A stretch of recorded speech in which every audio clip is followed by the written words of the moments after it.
नमस्कार सभी को U3 के ई लर्निंग प्रोग्राम में आज आपका फिर से स्वागत है। मेरा नाम करण सिंह है। आज हम कक्षा 10 विषय मैथ की एक्सरसाइज 4.2 का क्वेश्चन नंबर 6 पर डिस्कस करेंगे। आइए करते हैं। तो हमारे पास क्वेश्चन नंबर 6 है। एक कुटीर उद्योग में मीन्स एक फैक्ट्री में एक दिन कुछ बर्तनों का निर्माण करता है कि एक फैक्ट्री एक दिन में कुछ बर्तन बनाती है। तो एक विशेष दिन में यानी किसी दिन ऐसा देखा गया कि प्रत्येक नग की निर्माण लागत यानी उस दिन निर्माण किए गए बर्तनों की संख्या के दुगने से 3 अधिक थी। यदि उस दिन की निर्माण लागत 90 रुपए थी तो निर्मित बर्तनों की संख्या और प्रत्येक नग की लागत ज्ञात कीजिए। आइए करते हैं। तो एक फैक्ट्री है, उसमें किसी दिन देखा गया कि कुछ बर्तन का निर्माण हो रहा है और उस दिन उन बर्तन के निर्माण की प्रत्येक बर्तन की निर्माण लागत है यानी बर्तनों की संख्या के दुगने से 3 अधिक है और निर्माण लागत 90 रुपए है। तो उस दिन की लागत और बर्तनों की संख्या ज्ञात करनी है। तो सबसे पहले हम क्या करते हैं, जो हमने ज्ञात करना है उसी को मान लेते हैं। तो माना विशेष दिन में निर्माण किए गए बर्तनों की संख्या को हमने x मान लिया कि उस दिन x बर्तन बने थे। तो उनकी निर्माण लागत, तो विशेष दिन में निर्माण किए गए प्रत्येक बर्तन की लागत क्या हो जाएगी, बर्तन का दुगुना का 3 अधिक। तो x बर्तन की संख्या है तो x का दुगुना 2x जमा 3, तो 2x जमा 3 रुपए हो गया। और उस दिन निर्माण लागत है 90 रुपए। तो पर्सन के अनुसार x ब्रैकेट 2x जमा 3 बराबर 90 रुपए। तो अब गुणा करते हैं इसकी। x ब्रैकेट का मतलब गुणा होता है, तो x को 2x प्लस 3 से गुणा करेंगे। तो x को 2x से गुणा करेंगे तो 2x का स्क्वायर, x को 3 से गुणा करेंगे 3x बराबर 90। तो हमारे पास संख्या होगी 2x का स्क्वायर प्लस 3x माइनस 90 बराबर 0 पक्षांतरण करने पर।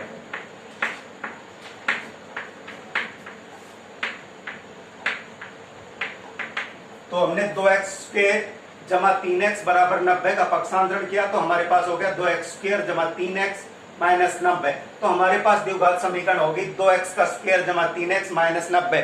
अब हमने इसके फैक्टर बनाने हैं तो इसकी तुलना हम ax स्क्वायर प्लस bx जमा c बराबर 0 से करते हैं और a और c की गुणा करते हैं। तो a हमारे पास 2 है, b बराबर 3 है और c बराबर माइनस का 90। a और c की गुणा करेंगे तो 2 गुणा माइनस 90 तो बराबर हो जाएगा माइनस का 180।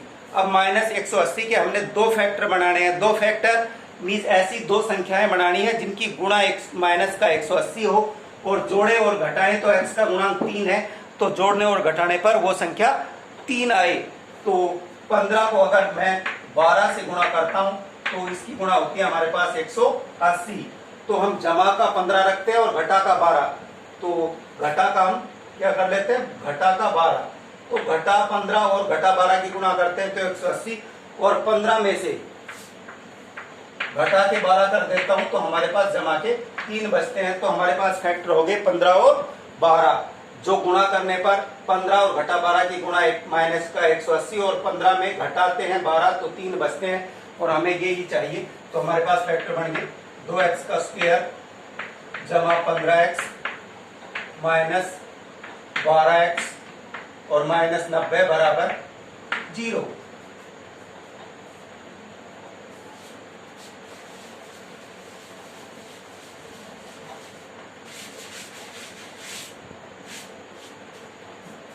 अब इसमें से कॉमन लेंगे 2x स्क्वायर जमा 15x और माइनस 12 और 90 में से। तो यहां से हमने x कॉमन ले लिया 2x स्क्वायर में से, तो यहाँ 2x बच गया और यहाँ से x निकल गया तो यहाँ 15 बचा और यह माइनस 6 तो यहाँ बचा 2x और यहाँ बचा 15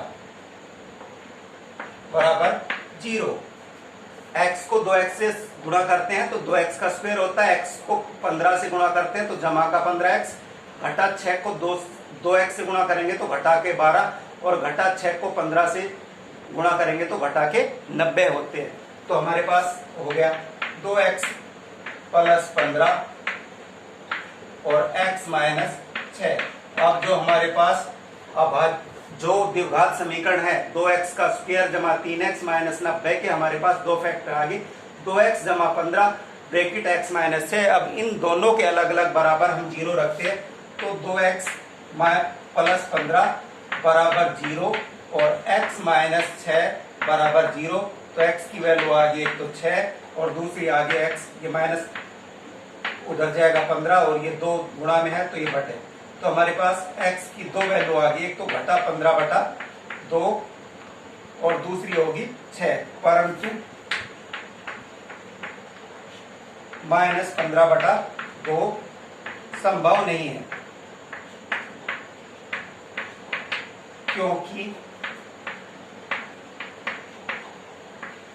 बर्तनों की संख्या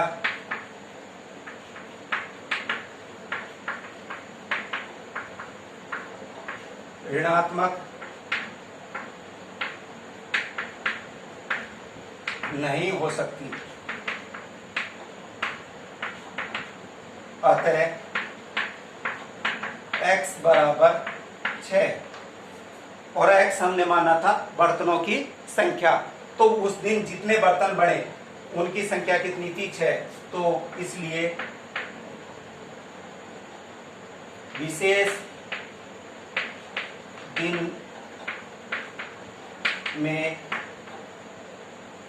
निर्माण किए गए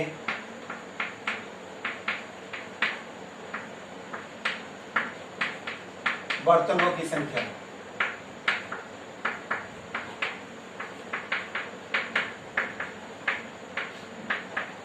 6 बर्तन और बर्तन की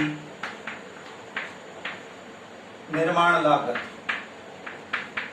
उस दिन जो बर्तन बने उनकी निर्माण लागत होगी जो हमारे पास है 2x प्लस 3, तो 2 गुणा में 6 प्लस 3, 2 की 12 और 3 15 रुपए। ये इस क्वेश्चन के आंसर है। तो उस दिन कितने बर्तन बने 6 और उस प्रत्येक बर्तन की निर्माण लागत थी 15 रुपए। इसी के साथ हमारा ये सवाल कंप्लीट हो जाता है। मैं उम्मीद करता हूं कि U3 के ई लर्निंग प्रोग्राम में आपको विषय समझने में आसानी हुई होगी और मैं आशा करता हूं कि आप इस विषय पर अपने सवाल जरूर करेंगे ताकि हम इसे अच्छे से समझ पाएं। धन्यवाद।